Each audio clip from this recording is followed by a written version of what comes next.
Alright, so problem 2-2. It says that what is the pressure 12.5 meter below the ocean? So use a specific gravity of 1.03 for salt water. If you look at the problem, he is asking for the pressure P. He is asking for the pressure P. Alam naman natin, no, ang equation ng pressure P is the unit weight or specific weight times the height. So meron na tayong height, which is how much? 12.5. So solve natin muna ang specific weight or the unit weight of the liquid, of the salt water. Okay, so unit weight, may binigay class dito na 1.03. Ang 1.03, that is actually specific gravity, no? Specific gravity of 1.03. So alam naman natin, no, the equation, ang equation ng specific gravity is equals to the specific weight of the water, then specific weight of the substance or liquid. So 1.03 specific gravity, no, equals specific weight or the unit weight over what is the unit weight of the water. Ano ang unit weight ng water? That is 9.81 kilonewton per cubic meter. Okay, so unit weight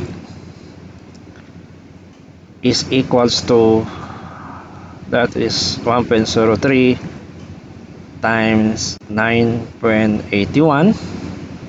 So unit weight is equals to 1.03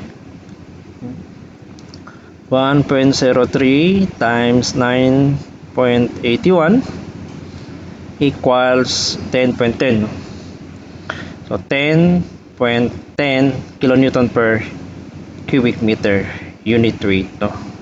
So meron tayong unit weight na 10.10 kilonewton per cubic meter. Pero he's asking class for the pressure.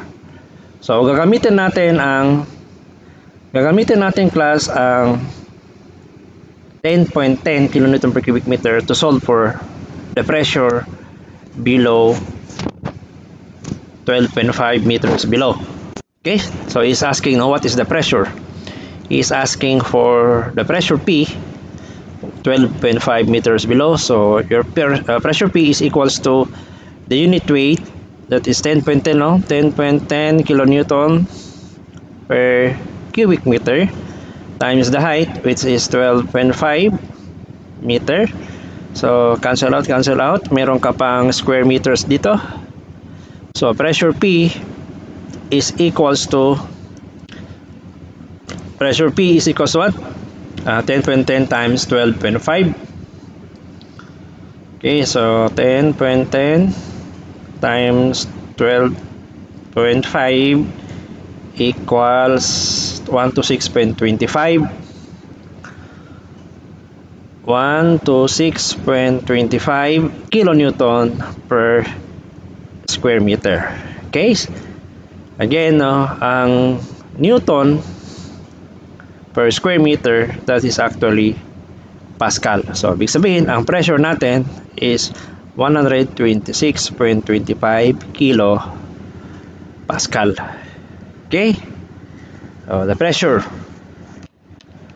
below